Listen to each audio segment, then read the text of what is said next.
그리고 너희들도 이제 뭐 한국 시민으로서 이제 잘 살아갈 수 있어. 교육만 받으면. 그거는 시대적 어떤 비판적 대상이었다라는 얘기예요. 알겠죠? 그렇게 해서 여러분들한테 이제 계속 해야 되는 게 뭐냐면 앞에 여기 만세전 만무강 명인 해방전후 단독 강화 마당 깊은즉 속삭임이라고 하는 특히 이렇게 시대적으로 완전하게 드러난 것들 있잖아. 이 친구들. 이런 친구들은 시대적 배경을 완전히 투영시켜야 되는 거고, 근데 마당 깊은집 혹은 뭐 속삭임 이거는 현재 거의 뭐 근래에 있었던 어떤 소설 속 인물들이 또는 서술자들이 과거를 이제 회상하면서 얘기를 하던 건데, 여기랑 이제 맞닿아 있는 거죠. 이념의 대립이라던가 어떤 전쟁의 분단 이런 것들과 대립이 연결되어 있으니까 그냥 제가 여기에 넣은 거고, 그렇죠? 시점으로 보면 완전히 이거는 현대에서 과거를 회상하는 거니까. 근데 얘네들은 그 시대 당시에서 어떤 사회적 문제의식, 비판 이런 것들을 주는 것이다. 항상 제가 여기서 얘기를 하잖아요. 우리 소설은 뭘 얘기한다? 소설은 현대 소설은 문제의식을 제기할 거다. 알겠죠? 그래서 여러분들이 한번 이렇게 좀 써보면서, 자, 요 두 작품이 나왔어요. 만세전과 만무방. 그러면 자, 만무방이라는 작품부터 좀 할게요.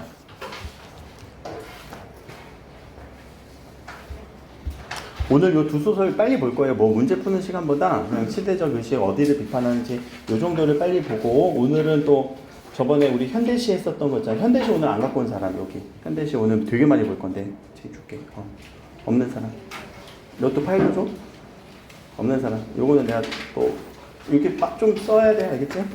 그래서 이따가 출력해서 드릴 테니 오늘은 현대시를 좀 많이 이렇게 강독을 할 거예요. 바로 줄까? 지금 요것도? 요건 요거. 알았어. 자, 여기서 이제 응칠에 대한 얘기가 나와요. 그럼 만무방이라는 단어부터 처리하자. 만무방이 무슨 말을 얘기하니? 만무방. 뭐 한자도 아니고 이거는 어떻게 할 수 없는 사람. 뭐 이렇게 말리지 못할 것 같은 사람. 좀, 괴짜는 아니고, 이런 사람들을 만무방이라고 얘기를 해요. 요거야, 요거. 앞에 수능 특강 문학 이렇게 있어. 없으면은 얘기해 주세요. 자, 일단 응칠이가 나왔어요. 그치? 저거. 자, 응칠이는 모든 사람이 저에게 어떤 경위를 갖고 대하는 것처럼 느끼고 어깨가 으쓱거린다 라고 지금 속마음을 알고 있네. 몇 인칭? 3인칭 전지적 작가. 오케이? 자, 응칠이의 속마음을 알고 있으니까 항상 속마음 알 때는 애들 이렇게 밑줄 쳐주면 좋을 것 같아. 항상 우리가 결국에 사건은 그 인물의 심리, 정서, 상태 이걸 때문에 발생하는 거니까. 자, 모르던 사람도 말만 하면 이렇게 구부러집니다. 구부러진다는 건 뭐 이렇게 좀 숙여진다라는 말이겠죠. 그렇게 장한 것인지 그 일을 하다가 그 일이야 도덕질이지만 들어가 욕보던 이야기를 하면 그들은 눈을 커다랗게 뜨고, 아이고 그걸 어떻게 당하셨어? 뭘 당했어? 그리고 도적질이라고 얘기를 했네. 뭘 도적했어? 몰라. 앞에 뭐가 없어? 줄거리가 없어요. 요새 계속 모의고사 보니까 줄거리 잘 안 주더라고. 그치? 줄거리 주는 거는 학력평가 문제. 근데 줄거리 없는 거는 이제 수능 문제, 평가원 문제. 그럼 앞에는 초집중 해야 된다고. 시점 잡았으니까 초집중. 도둑질을 했는데, 그치? 눈을 들면서, 그거 어떻게 당하셨어? 뭘 당한 거겠어? 도적질인가? 생각. 그래서 그 돈은 어떻게 했어? 그럼 이거는 누구의 물음이겠어? 누구의 말이겠어? 사람들의 말이었겠죠. 사람들의 말 아닐까? 자, 그래서 대화도 꼭 잘 처리하시라고요. 누구의 대화인지. 아유, 또 그럴 생각이 납니까요? 참, 우리 같은 농군내 되면 호강살이에요. 이거 다 대화를 주고받는 느낌이니? 누구랑 주고받는다 이런 얘기 아니잖아. 그냥 그들은 이라고 앞에 여기서 나왔잖아. 그들은, 그러니까 그 사람들이 한마디씩 하는 거야. 알겠지? 오늘 뭐 규민이 코로나 걸렸어? 아, 그래? 그럼 옆에 있는 사람이 아프대? 그럼 또 옆에 있는 사람이 그래? 아, 좋겠다. 이런 느낌이라고 얘들아. 알겠지? 그러니까 그 대화의 상황을 항상 생각을 하면서. 하며 부러운 모양이었다. 야, 이거 누구의 심리? 그 사람들의 어떤 심리들을 지금 얘기를 하고 있잖아. 그런 부러운 모양처럼 지금 얘기해주고 있잖아요. 저들도 그와 같이 진탕 먹고 살고는 싶으나 주변 없어 못하는 그 울분에서 그런 얘기만 들어도 다소 위안이 되는 것이다. 자, 위안이 된다. 누구의 마음이겠어? 아까 응칠이의 어떤 이야기를 들어도 위안이 되는 것이다. 자, 응칠이는 이걸 알고, 자, 응칠이는 이걸 잘 알고, 잠깐만, 위안이 되는 건 누구의 마음을 위한? 그 사람들의 위안, 이 사람들의 위안, 농꾼들의 위안. 그럼 응칠이가 무슨 얘기를 하는 건데 도대체? 무슨 얘기를 하는 건데? 이게 처리가 지금 안 되고 있잖아요. 그렇죠? 그러니까 이런 궁금증들은 계속 남겨주면서 읽어줘야 된다고요. 그냥 읽으면은, 여러분들 이렇게 읽으면은 그래 대화하는구나. 뭔 하는지를 모르겠는데, 뭘 하는지는 모르는데 그냥 하는구나 하고 넘어간다고. 절대 의식의 흐름대로 읽지 말라고요. 질문 던지면서 도대체 왜 위안이 되고, 왜 뭘 궁금해하고, 뭘 그렇게 깜놀하고 있고.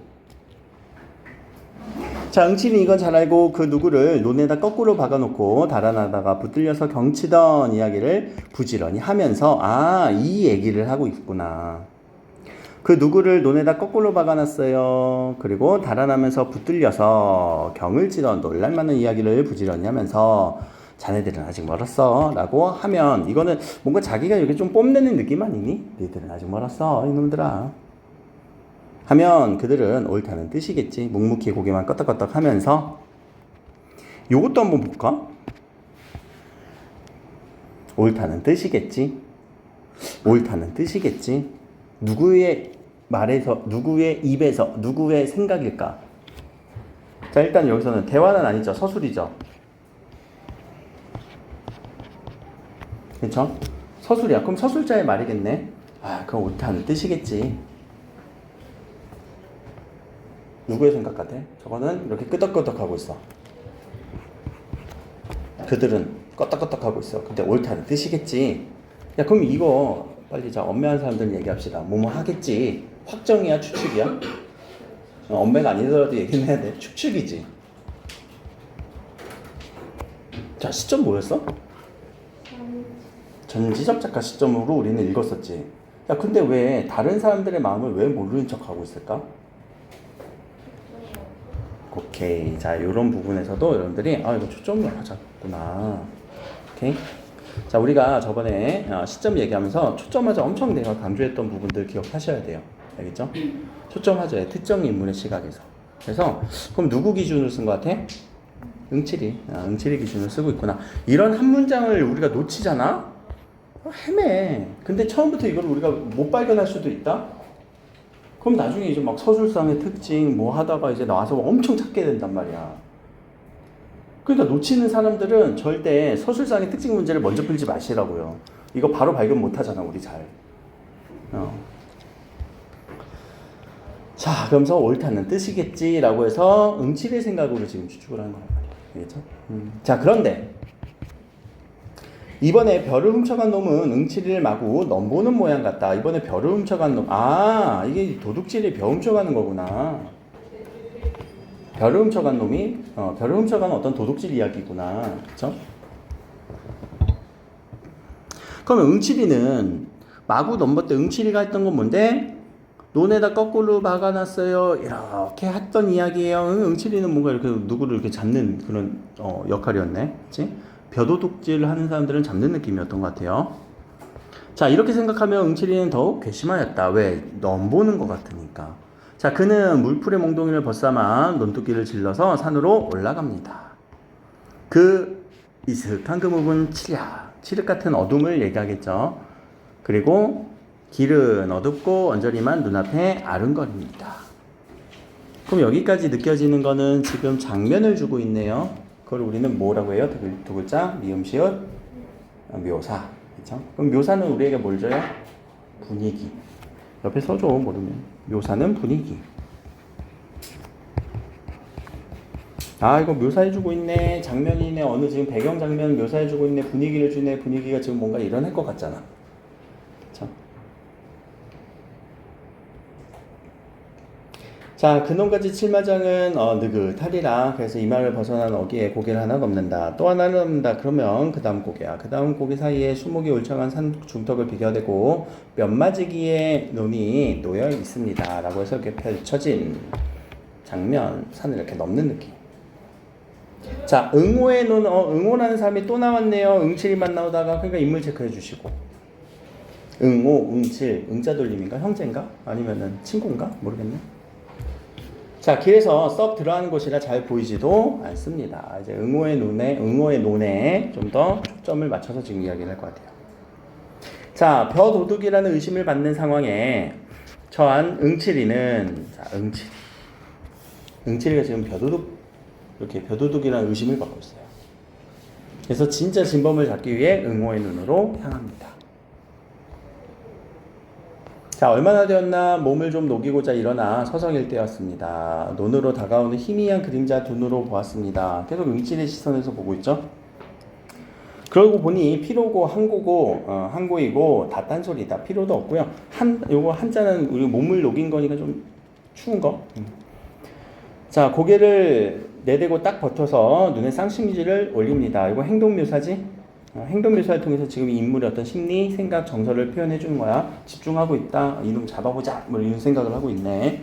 흰 그림자는 어느 틈엔가 어두스럽게 사라져 보이지 않습니다. 그리고 다시 나올 줄도 몰라요. 바람소리만 웽 해요. 암흑속이 된다. 별을 훔치러 눈 속을 들어갔을 것이다. 라고, 자, 이 서술을 한번 봐봐. 흰 그림자는 갔다. 이게 아니야. 들어갔을 것이다. 훔치러 들어갔을 것이다. 전지적 작가 느낌이 없죠? 서술을 읽을 때 그러니까 이런 문장들이 잠깐만 들어갔을 것이다. 왜? 서술인데. 우리 3인칭 전지적 작가 느낌이 아니야? 초점하자니까. 이런 것들의 어떤 머릿속에 시점이라고 하는 개념들과 연결지어서 여러분들이 읽어야 된다. 그렇게 읽지 않으면 우왕좌왕한단 말이에요. 알겠죠? 자, 역갱이 같은 놈은 굳은 날씨를 기회 삼아 마음껏 하겠지. 의리 없는 자식. 격장에서 같이 굴문터에 오냐. 대거리만 있어라. 이를 한번 북 갈아붙이고 차츰차츰 높게로 내려옵니다. 뭔가 그 대거리라는 건 뭐 이렇게 어떤 건수만 잡혀봐라 하면서 너 잡혀봐라. 자, 응칠이는 논개로 바트기 내려서서 가까이 와서 소나무에 착 붙였습니다. 섣불러가 낙의 횡액을 입을지도 모릅니다. 낫의 횡액이라는 건 낫 이렇게 하다가 뭐 안 좋은 거겠죠. 그렇죠?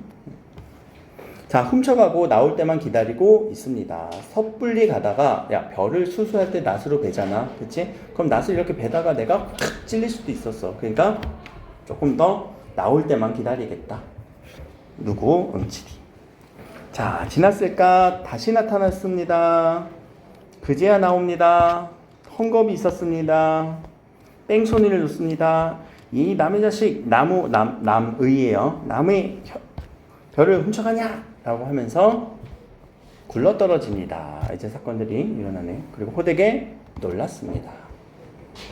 허리깨를 내리주었습니다. 어이쿠 하면서 처참한 비명을 내립니다. 자, 팔부터 벗겨보았습니다. 근데 어이가 없었네요. 왜? 무서운 침묵이었습니다. 왜? 자, 바람만 공중에서 북새를 겁니다. 슉슉 분다라는 얘기야. 북새통이라는 단어는 들어봤지? 왜 이렇게 북새통이야? 그 단어야, 알겠지? 자, 도적질하니까 얘 이 말 보자. 성남 아니고 성님. 성님 무슨 말이야? 성님? 형님이지. 그럼 얘네들 아는 사람인 것 같은데? 훔치러 온 사람 도적이 지금 아는 사람인데? 자, 그러니까 획 돌려. 그리고 울음이 복받친다. 아니, 누군데? 아무튼 안면식이 있는 거잖아. 그치? 우리 이거 그런 뉴스 이런 데 보면은 경찰들이 면식범의 소행입니다. 안면식이 있는 사람이란 말이야. 야, 내 건 내가 먹는다는데 누가 뭐래? 라고 이거 누구의 말? 도둑의 말. 근데 도둑의 말인데 내 거 내가 하래. 지금 어느 논이었어? 응호의 논.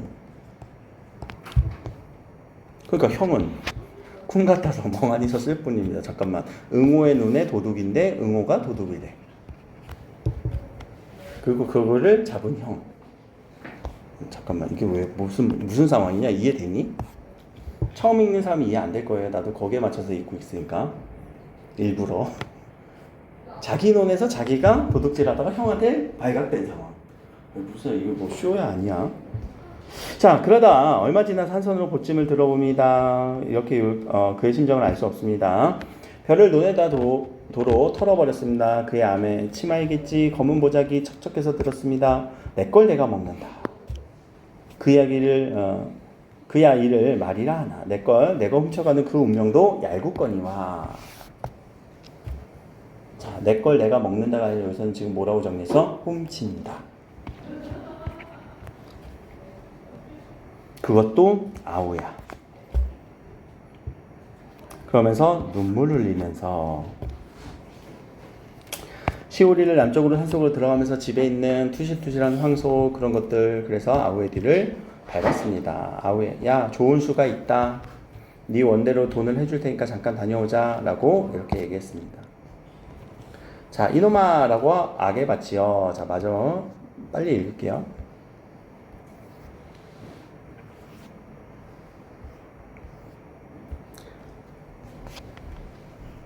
자, 명색이 형이라며. 좌우는 모를 것더니 신압으로 서서히 찌그러졌습니다. 정강이도 때렸습니다. 자, 그리고 엉엉 울도록 때렸습니다. 홧김에 하긴 했으나 마음이 편할 수도 없었습니다. 그래서 아우를 이렇게 안고 고개를 묵묵히 내려옵니다. 라고 하는. 자, 우리가 김유정 소설에서, 김유정 들어봤죠? 저희 춘천 가면 김유정 문학관도 있고. 여러분들 그 소설 이렇게 읽었던 거 혹시 있지 않니? 김유정 소설? 남자아이, 여자아이 이렇게 나오는 건데 점순이 나오고 동백꽃 읽은 사람도 있을 거고 봄봄 읽은 사람도 있을 거고. 자, 그런 소설이 아니라 이 소설은 형과 아우의 어떤 상황을 지금 드러내주고 있네. 그치? 응칠이고 응우고. 근데 사건이 무슨 사건이야? 논에 있는 별을 응우가 누구의 별? 자기의 별을 훔치는 사건이란 말이에요. 그래서 이거 자체로만 이렇게 보면요, 이게 뭐야 도대체 라고 우리가 해석을 할 수가 없어요. 자, 근데 항상 현대소설은 뭘 한다고? 사회를 비판한다고. 김유정 언제 시절 사람? 아, 우리 지금 연예인, 여자 연예인 김유정 아니에요. 그분 아니에요. 소설가 김유정이에요. 일제강점기 사람이에요. 그래서 일제강점기 때 지금 우리 농민들은 응호를 대변하죠. 이런 상황이었다고. 자기 걸 훔칠 수밖에 없는 상황. 왜? 자, 그걸 우리가 밑에서 줄거리에서 해제해서 한번 먼저 봅시다. 해제. 자, 응호는 자기 눈에서 별을 훔치는 아이러니한 상황을 연출합니다.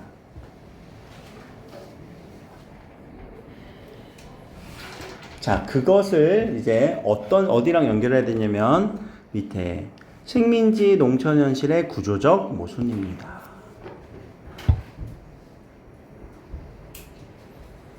누구의 잘못이 아니라 응호의 잘못, 응호가 나쁜 놈이 아니라 이거는 어쩔 수 없어.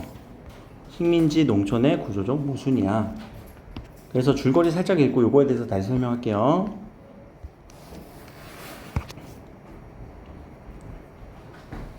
자, 응치는 직접 도둑을 잡으러 나섰다가 응호의 눈에 숨어서 이렇게 되죠.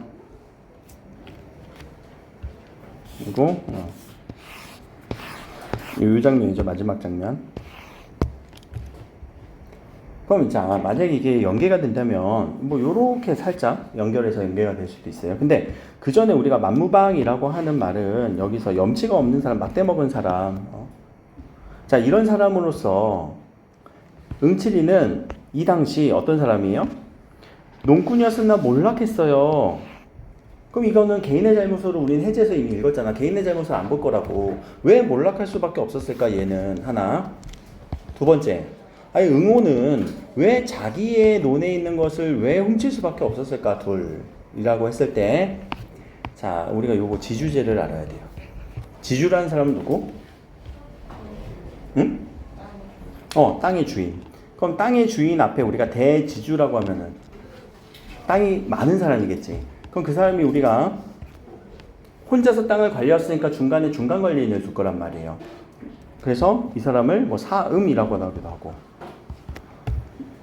뭐 다양한 말로 좀 부를 텐데, 자, 그 밑에 그 사람의 땅을 빌려서 농사 짓는 소장농이 있어요.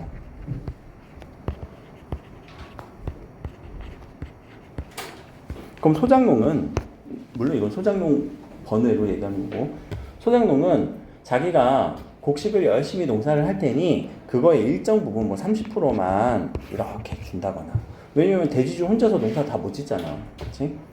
그러니까 30%를 이렇게 준다거나, 뭐 그런 것들의 하나의 어떤 경제적인 거래 관계가 하나 있을 수 있고요. 두 번째는 지금 일제강점기라잖아. 그럼 이거는 세금 때문에 그래요. 농작물의 몇 프로를 그냥 다 강제 징수를 하는 거지. 일제강점기 때 들어봤니? 뭐 산미증산계획 이거뿐만 아니라 막 이렇게 다 곡식을 다 수탈해 간 거? 그 얘기야, 그 얘기. 그래서 세금으로서 곡식 수탈을 엄청 했단 말이에요.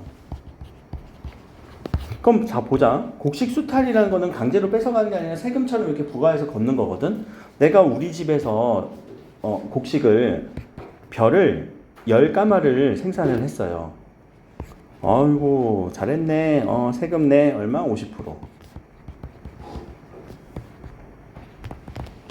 자, 근데 지금 오가 한 일은 뭐냐면, 우리 10가마 나올 것 같으니까 미리 내가 가서 뭐 하자?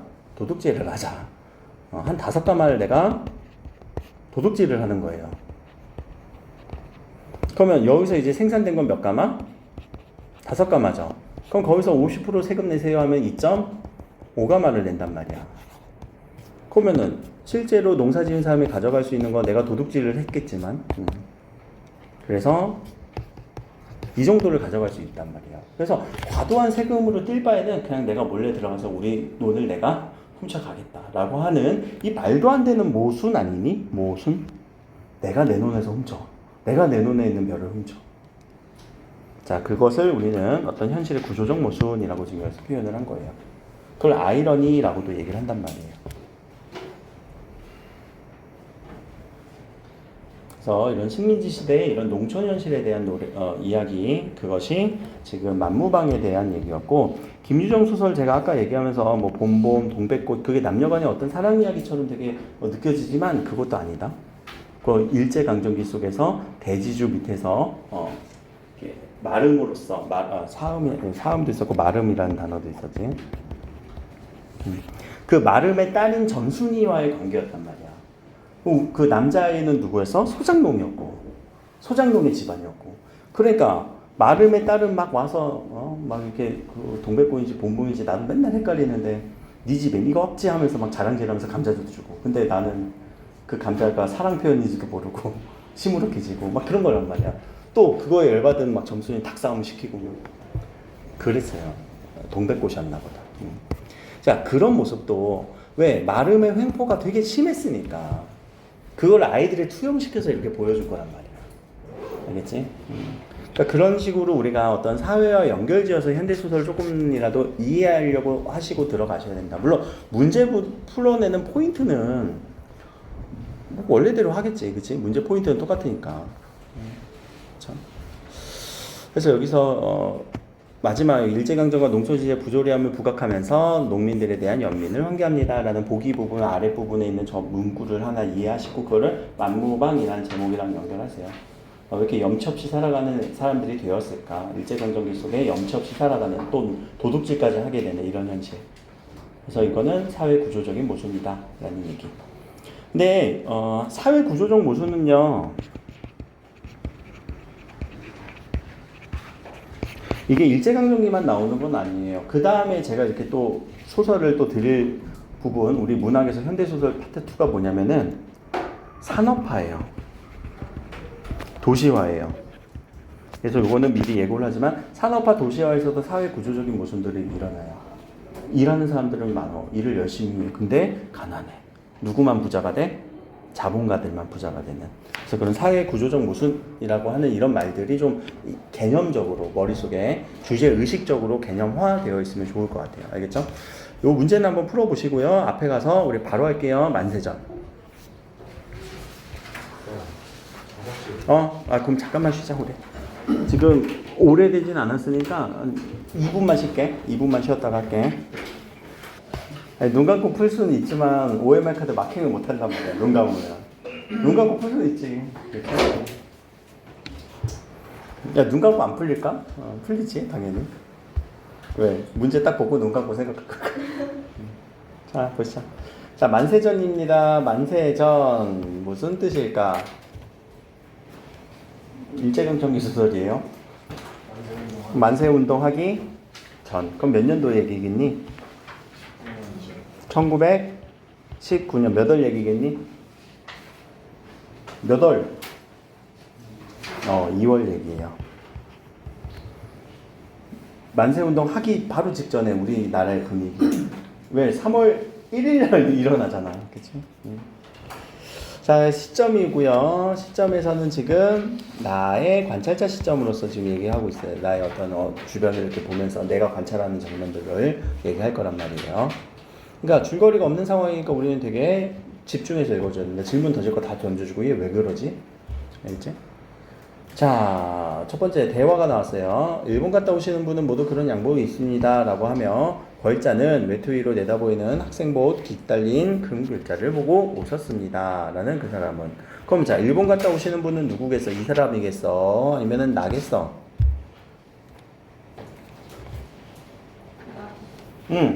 나야? 확실해? 아니, 확실하게 자신 있어?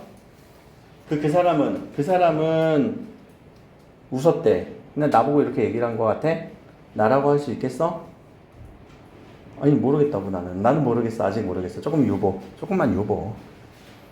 자, 일본 유학생이 더불어 합병의료는 신시대 신지식이 성군이도 보이는 때라 이 촌청년도 부러운 눈으로 나를 이 사람들 이렇게 나를 쳐다보며 그럼 부러운 눈으로 쳐다보니까 내가 조금 더 으쓱하는 사람이겠네. 일본 갔다 온 사람이고 왜 일본 유학생을 더 인정해주는 상황이니까 그럼 내가 일본 유학생 맞구나 확정 지을 수는 있겠지. 그쵸? 자, 이것저것 물고 싶으나 뭘 물을지 몰라서 망설이는 모양입니다. 라고 해서 뭘 해요? 대답 대신 딴소리를 했습니다. 대답은 했니? 무슨 대답해야 되는데? 그런 양복을 입으십니까? 네, 아니요. 그럼 네, 아니요로 대답하면 판정 의문이고 근데 그렇게 얘기하기는 좀 그러니까 다른 얘기로 화제를 돌리는 거죠. 네, 갓장사입니다. 장돌백입니다. 어느 사람들이겠어? 일본 사람일까? 조선 사람일까? 조선인이겠죠. 그럼 여기서부터 이제 시점이 누구예요? 나. 그럼 내가 바라보는 누구의 모습들이 그려져요? 빨리. 조선인의 모습. 조선의 모습. 그럼 그 모습은 나의 시각으로 바라보는 조선의 모습이 어떤 사회적 비판 의식으로 문제 의식으로 연결이 될 수밖에. 알겠죠? 자, 그는 자비하듯이 웃자면 자비가 뭐냐? 자비를 베풀어 주세요 이걸까? 자, 스스로 자자의 비. 자기를 비판하는 거, 비난하는 거. 자조적이다 라고 생각하면 돼. 알겠지? 야, 자조는 뭐냐? 자조는 무슨 뜻이니? 자기를 조롱하는 거. 알겠지? 똑같은 비슷한 말이에요. 그래서 장돌뱅이라고 합니다. 가시오? 가시 잘 팔리나요? 요새도 가시 잘 팔리나요? 옛날 사람들 아니야? 근데 이미 앞에서 얘기했지. 신시대, 신지식인. 시대가 바뀌었다고. 그러면서 뭐가 양복을 입고 있다고. 알겠죠? 그래서 서구 문물들이 확 들어와요. 언제 이후로 들어왔니? 우리나라는. 그러니까 개항이 언제야? 강화도, 조약. 그 정도 한국사 보잖아요, 여러분들. 그저 그렇지요. 된대요, 안 된대요? 안 된대요. 근데 여전히 갓을 쓰고 있어요, 촌에서는요. 자, 우리 기억을 한번 해보자. 촌에서 갓 쓴 사람 한 명 있었던 것 같아. 우리가 이렇게 보면서. 없었나? 있었던 것 같아. 김직원 영감, 해방 전후에. 연결되냐? 이게 시대적 소설들 이렇게 모아서 보면요, 연결이 돼요. 그래서 제가 추구하는 방식은 이런 거예요. 뭐 이렇게 수능 특강 순서대 이렇게 보는 것도 좋지만 시대적으로 모아서 딱 보면은 물론 시대가 조금씩 달라요. 알겠죠? 뭐 여기는 지금 그 무단 통치 시기잖아. 3.1운동 전이니까. 그렇죠? 자, 나는 좀 의외로 생각했습니다. 말을 끊었다가 다시 나는 물었습니다. 자, 나는 의외로 내 생각 계속 얘기하고 있죠. 왜 의외로 생각했을까? 이런 것들은 체크해놔지. 생각이잖아. 근데 의외래. 자, 그러나 당신은 왜 머리는 안 깎으시오? 자, 머리를 왜 깎아야 돼? 단발령 나왔으니까. 그것도 배경식 있으면 좋고, 없으면은 그냥 궁금해 해야지, 우리는. 왜? 머리를 안 깎으니까 갓을 쓸 거거든. 상투 틀고. 그쵸? 세상이 바뀌었을 뿐만 아니라 귀찮고 돈도 더 들지 않소. 아하. 시대적 배경을 이해하시면은 이게 읽힐 거란 말이에요. 웬걸요? 머리 깎으려면 더 패롭고 실상 돈도 더 들어요. 힘들어요. 머리 깎으면 형장내들 모양으로 내지어도 할 줄 알고 시치학문도 있어야 되지 않겠나요? 내지어. 내지. 안쪽에 있는 땅, 어디 안쪽에 있는 땅이야? 야, 생각을 해보자. 일본 여기 있고, 한국 여기 있고, 일본 여기 있지. 중국 이렇게 있고. 그러면 안쪽에 있는 땅은 어디가 더 안쪽에 있는 땅 같니? 우리나라가 더 같지. 근데 에지어라고 쓰니까 이거는 뭘 의미하겠어? 한국말일까? 일본어일까? 응? 일본어일까? 그럼 문맥적으로 조금만 보자. 머리만 깎고 내 집 사람을 만나도 말 하나 못하면 야, 우리나라 말을 못하는 거겠니? 일본어를 못하는 거겠니? 내가 머리를 깎았어. 단발령에 의해서. 근데 말을 못해. 일본 말이지. 그래서 이때 내지가 일본을 의미해요. 오케이? 야, 우리가 내, 왜 할 때 내지, 내지, 왜지 하면 왜지는 좀 변방을 얘기하지. 지금 어느 시대라고? 한해 합방됐다고. 일제강점기라고. 그럼 거기에 더 안쪽에 있는 데는 어디겠어? 일본이라고요. 이게 지리적 측면에서 내지, 왜지를 얘기하는 게 절대 아니에요. 알겠죠? 등급적인 차원에서. 일본어란 말이야. 내지 일본어예요. 알겠죠? 자, 시체학문이라는 거는 뭐 죽은 사람 닦는 게 아닙니다. 혹시 시쳇말이라는 단어 들어봤어? 시쳇말? 시쳇말로 시체들이 하는 말 아니야. 시쳇말 이런 거 못 들어봤지? 자, 그 시대의 학문이야. 시대라고 생각하세요. 유행어라고 생각해도 돼요. 유행하는 그 시대의 유행하는 그러니까 그 시대에 우리가 어느 정도 학문도 있어야 된다고요. 그러니까 머리만 깎고 아무것도 못하면요 더 성가실 때가 많아요. 당신 창씨개명까지 했어? 근데 야, 갓 쓰고 다녀봐라. 쟤는 뭐 아무것도 안 했나 보네. 이렇게 판단을 하겠지. 근데 머리 딱 있고 이제 단발령 때문에 이제 일본이 하라는 거 다 했는데 일본어도 못해. 아무것도 못해. 조생진 됐을까? 아무 말 못해. 난다요. 왜? 빠가야로 하면서 막. 자, 이렇게 만건을 쓰고 있으면 요보라고 해서 요보라는 단어는 우리 그 시골 사람들 웬만큼 용서는 해줘요. 그래서 이렇게 하고 있습니다. 그래서 어떤 시대적 배경에서 좀 여러분들 캐치를 하시면 될 것 같고요. 자, 그럴 것 같지만 조선 사람끼리도 머리만 깎고 양복을 입고 개화장을 휘두르고 하면 대접이 다른 것 같이 역시 머리라도 깎는 것이 저 사람들에게는 천대를 덜 받지 않소. 이거는 누구의 말 같아요? 나의 말.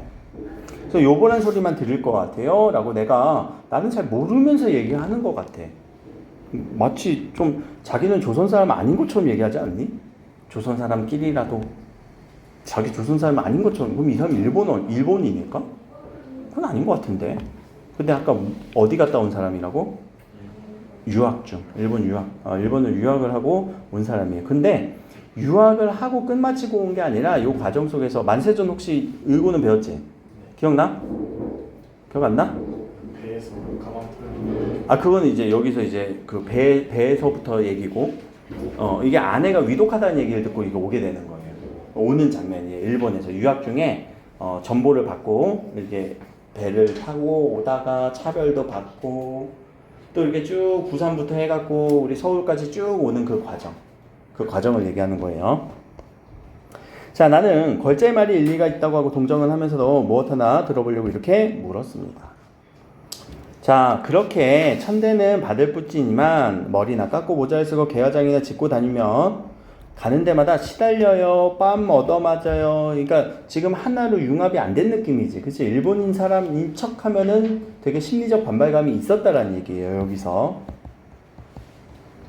그러니까 반발심이 있었다라는 자체가 무슨 얘기냐면 그 당시 문화가 이랬다. 우리 조선에 3.1운동 그 전에 그만큼 우리나라는 일본에 대해서 적대적이었다. 사람들의 마음들이. 그걸 지금 보여주는 거예요. 그러니까 만세전이라고 해서 딱 그 3.1운동 전에 그 분위기를 딱 서술한 소설. 야, 설마 야 만세전이라는 이 소설이 3.1운동 전에 나왔을까? 그럼 3.1운동 이후에 나왔을까? 그랬겠지. 언제? 3.1운동 하면서 썼을까? 아니란 말이야. 좀 지나고 나서 우리는 이럴 수밖에 없었다라는 그런 분위기를 좀 보여주는 거. 그러면서 억압받고 있었다. 그래서 어떻게 보면은 이거는 뭐 그렇게 해석한 측면은 거의 3.1운동에 대해서 우린 3.1운동이 일어날 수밖에 없었다라는 생각도 연결될 수 있단 말이야. 알겠죠? 자, 당신은 내지어 능통하시죠? 우리 같은 사람은 맞으면 맞았지 별 수 있나요? 못해요. 언어 못해요. 라는 거. 자, 그러면서 여기서 느끼는 거. 천대를 받아도 얻어받는 것보다 낫다.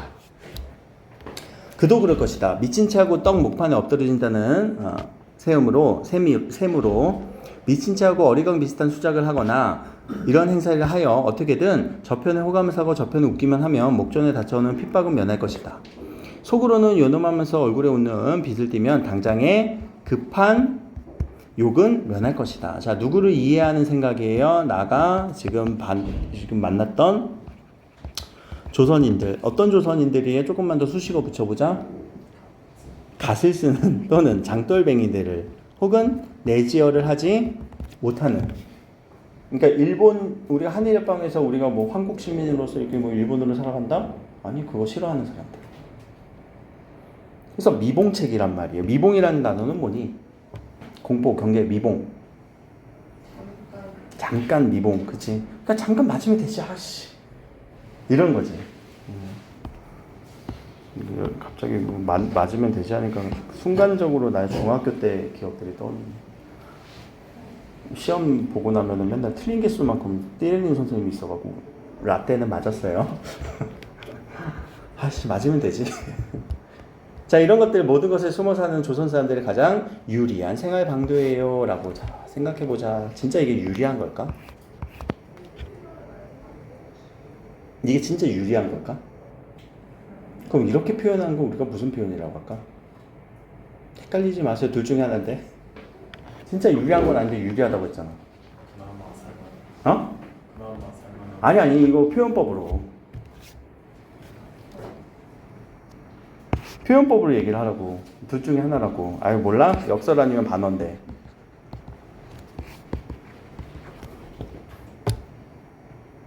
야, 숨어 사는 것이 가장 유리할 거예요. 문장 자체에서 모순이 있니? 숨어 사는데 유리하대. 모순 아닌가요? 아니, 그럼 숨어 사는 게 유리하다는데 왜? 근데 진짜 그게 유리할까? 그럼 뭐야? 반어법이죠. 그렇죠? 자, 이런 반어법은요, 우리가 특히 역설법 같이, 특히 반어법은 어디에 많이 쓰이냐면은 상대를 비판할 때 많이 쓰여요. 아, 좀 집중 잘한다, 진짜. 라고 이렇게. 집중하니, 잘한다. 내가 이렇게 잘해야 되냐? 이런 얘기를 해야 되니? 아니지.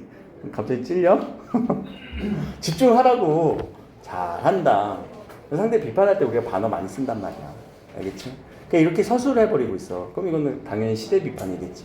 진짜 조선 사람들에 대한 비판일까? 아니죠. 그 시대에 대한 비판일 거란 말이야.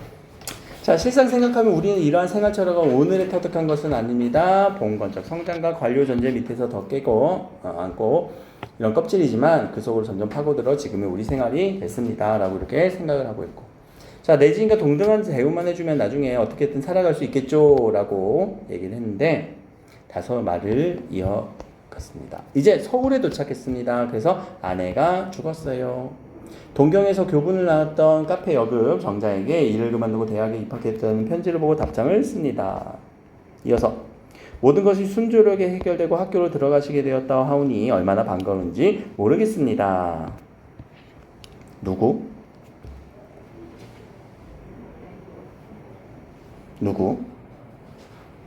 누가 학교에 들어가요? 그렇지, 요 친구가 정자라는 요 여분이 여자가 저 일 그만두고요 학교에 입학하게 되었어요 라는 편지를 받은 거예요. 그러니까 거기에 대한 이제 답장이 요 내용이겠죠. 알겠죠? 그 답장이 여기까지 해서 쭉 가고 있어요. 쭉 가고 있어요. 그렇죠? 엄청 많네. 자, 근데 요새 추세에서 이 편지라고 하는 소재 기능만 물어보진 않더라고. 요새 이제 문제 추세를 보니까 소재의 기능 역할 물어보는 거, 이거는 무슨 역할인가 이렇게 물어보지 않고 그냥 여기에 밑줄 치고 이것의 내용을 물어보는 경향이 적잖이 있어요. 알겠죠? 그래서 어떤 소재가 나왔을 때 그 내용들을 요약하면서 읽어주는 거는 되게 중요하다라는 거. 자, 그럼 여기부터 이제 편지의 내용입니다. 아우, 참 잘 됐네요. 과거 반년간의 쓰라린 체험 오늘날 신생을 위한 커다란 준비 시기를 생각하면 나의 행동이 부끄럽지 않을 수 없습니다만 한편으로는 내 생에 있어서도 한참 젊게 유흥 기분만은 그치지 않았던 것을 감사하며 기뻐합니다. 아무튼 잘 됐어요 라고 이렇게 얘기를 하고, 그러나 뒷날에 달콤하고 아름다운 추억으로 남아있으라고 생각할 뿐이라면 섭섭한 일도 없고 또 당신은 또 자기를 모욕하였다고 노하실지는 모르시나 언제까지 그런 기쁨과 행복에 잠겨있도록 이 몸은 안온하고 자유롭게 내버리지 않으니 어찌하겠습니까? 무슨 말이 그냥 어렵게 쓰냐. 자, 조금만 더 읽어볼게요. 나도 스스로 구하지 않으면 아니 될 책임을 느끼고, 이런 표현들이 어렵지 않니? 이중부정. 그렇지? 않으면 안 됩니다. 않으면 안 됩니다. 해야 된다라는 얘기야. 알겠지? 근데 이중 표현은 우리가 이중부정을 왜 쓰냐면 강조하려고 쓰는 거란 말이야. 오케이? 그래서 나 스스로 구해야 돼요. 의무를 깨달아야 돼요. 그러니까 이 사람이 지금 생각은 여기에 있는 거지. 답장을 쓰면서. 자, 근데 내 주인은, 자, 비유 나왔네요. 공동묘지와 같습니다. 어디에 왔다고요? 서울에 왔다고요. 어딜 바라봤다고요? 만세운동이 일어나기 전에 우리 서울의 분위기. 생활력을 잃은 백의의 백성과, 우리 조선인들을 백의민족이라고 하잖아요. 백주에 횡행하는 인해망냥 같은, 자, 백주라는 거는 뭐니? 백주대낮, 아주 밝은 대낮을 의미해요.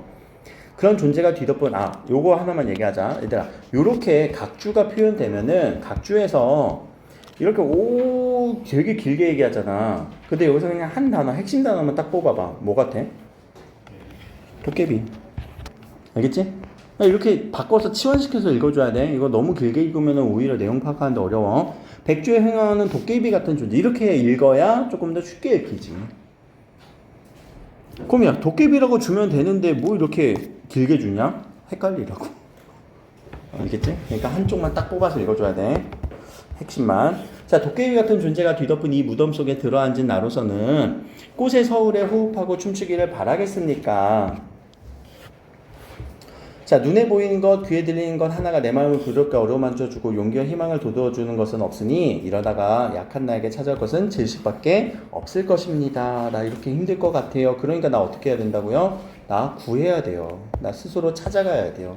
이런 식으로 얘기를 했던 것 같습니다. 자, 그러나 그것은 장미꽃 송이에 파묻혀 향기에 도취한 행복한 지식이 아니라 대기에서 절연된 무덤 속에서 화석이 되어가는 나의 구더기에 몸부림치는 질식입니다. 나 죽을 것 같아요. 이렇게 살다가는. 그래서 이것을 벗어나야 하겠습니다. 이거 무슨 느낌이에요? 나 그렇게 할 예정이다. 해야 될 것 같다. 그치?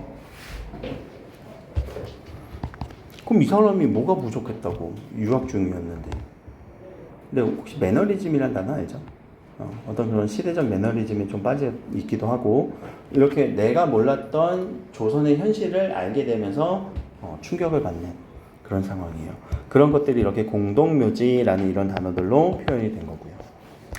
수학교 선생님이 환도를 차고 교단에 오르는 나라가 있는 것을 보았습니다. 환도라는 단어에서 느껴지는 게 뭐니?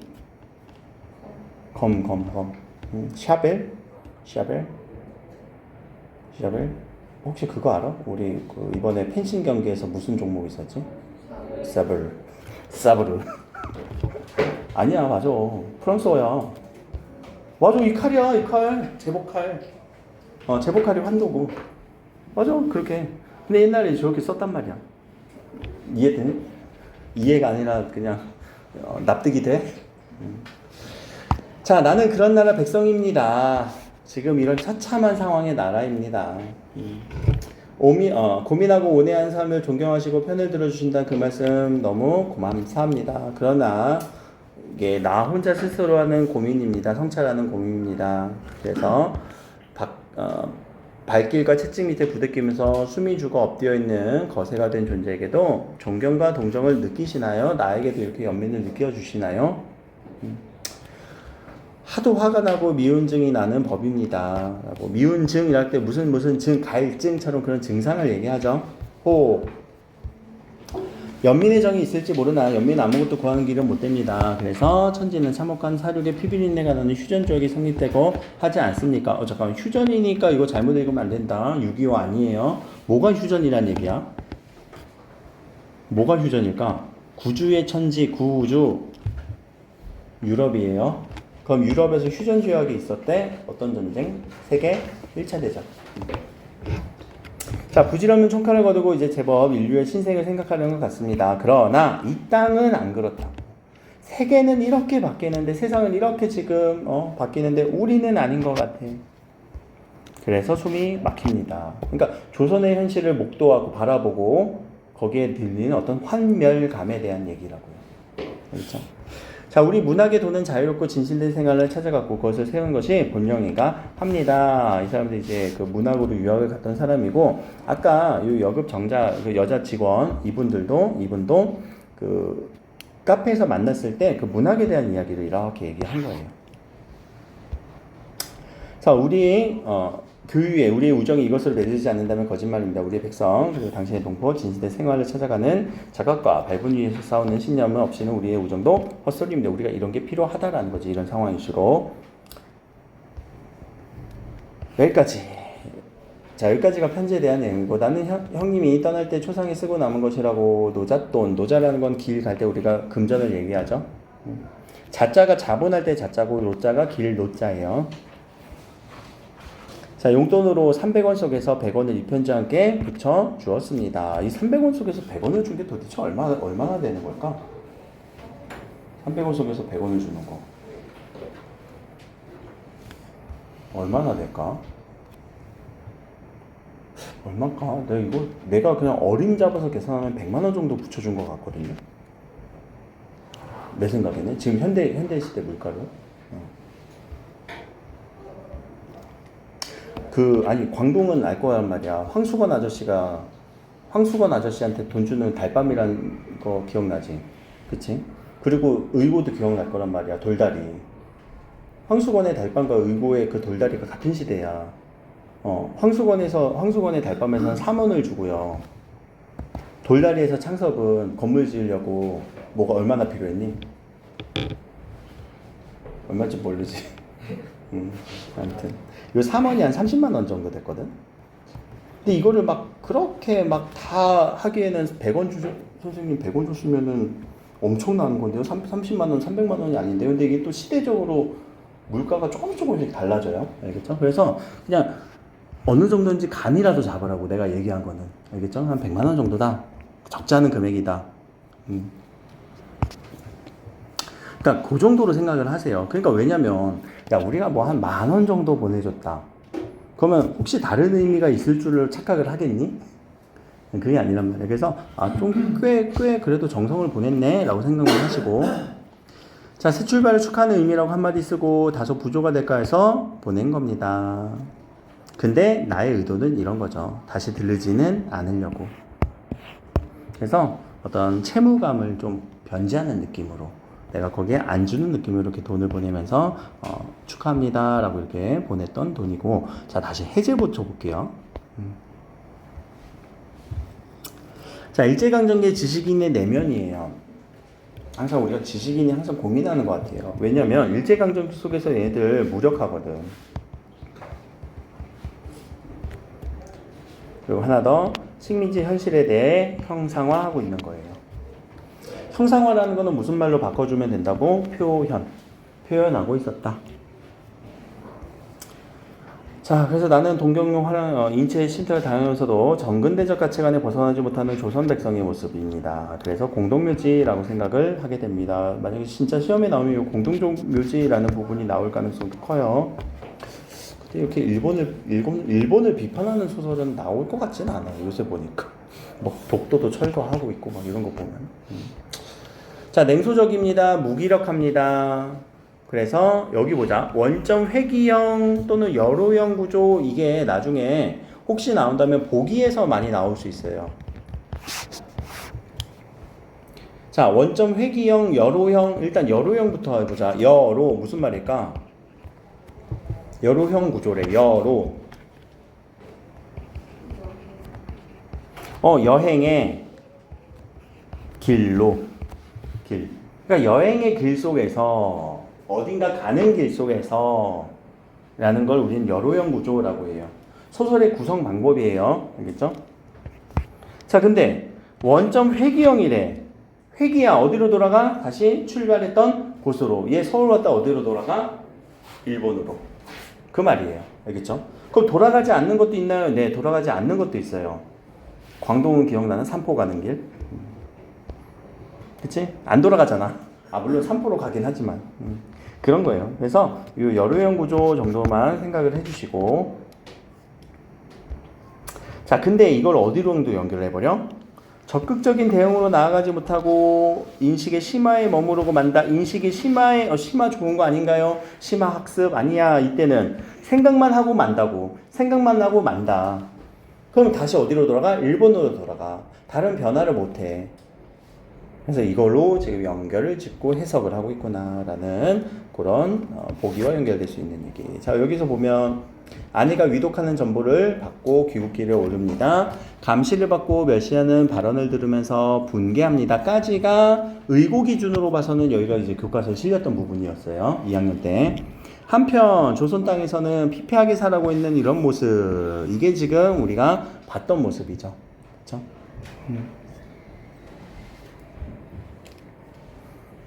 그리고 마지막 장면. 이 장면이 실려 있었습니다. 근데 만세전 같은 경우는 어디 엮어서 안 내도 그냥 일부 부분만 딱 내도 모든 데가 출제 요소가 될 수 있어요. 왜냐면 연결 포인트들이 없어도 되거든. 왜? 조선의 모습, 피폐한 조선의 모습 또는 감시당하는 모습. 이 장면에서. 알겠죠? 그리고 이 장면에서도 가족들에게도 느끼는 나의 감정들. 그러니까 이런 부분들로 다 잘라서 어디가 나와도 이거는 뭐 굳이 지금 우리가 여기 읽었던 연결 안 시켜도 옛날 양식으로 우리가 이렇게 모의고사 낼 때 옛날에는 그냥 소설 제목만 갖고 전혀 다른 부분 내고 그랬거든. 그러니까 그런 식으로 나와도 얘는 얼마든지 출제가 가능하다. 근데 요새 출제의 양상은 그래도 살짝 걸쳐주지, 그치? 뭐 발가락 하나로도 이렇게 걸쳐주니까. 그래서 어느 부분인지를 여러분들이 좀 이해를 하시는 게 좋다. 알겠죠? 그럼 만세전의 주제의식은 뭐예요? 3.1운동 이전에 우리나라 조선에 있었던 사람들의 그런 모습들에 대해서 어떤 조선인들이 좀 이렇게 내지인이 되지 못한 거에 대해 비판은 아니고 그냥 조선의 어떤 식민지화된 현실. 그러면서 계속 생각했던 건 뭐야? 교단에 있는 선생님이 뭘 차고 있었다고? 쌉으로 칼을 차고 이렇게 교육을 하는 그런 모습에 대해서 되게 비판을 한다. 그래서 식민지 현실에 대한 비판이다라는 생각을 하면서 여기 있는 소설들이 마무리가 되시면은 되지 않을까 싶어요. 이렇게 한번 보시면 되고 이번에는 제가 생각하기에는 이건 여기 중에서 하나 내야 좀 나중에 산업화 도시화 이거를 수능 때 내지 않을까. 현대소설 부분, 산업화 도시화 부분, 아니면은 오히려 9월 모의고사 때 산업화 도시화 부분에 대한 소설이 나온다? 우리 다음 주에 하겠지만 그럼 이제 여기가 유력한 출제 후보가 될 수도 있는 거죠. 시대적으로 보면요. 알겠죠? 그래서 시대적으로 봤을 때 항상 소설을 우리가 현대소설 제목 위주로도 공부를 해야 되지만 요 시대 안에서 여러분들이 좀 배치를 시켜보는 게 중요하다라는 거예요. 알겠죠? 자, 여기까지 했고요. 소설은 여기까지 했고요. 우리가 이제 요 문학을 할 건데 문학은 잠깐 쉬었다가 저 프린트 좀 갖고 와서 5분 정도 칠 건데 요 문학 없는 사람 1명, 2명, 3명, 4명, 5명 이렇게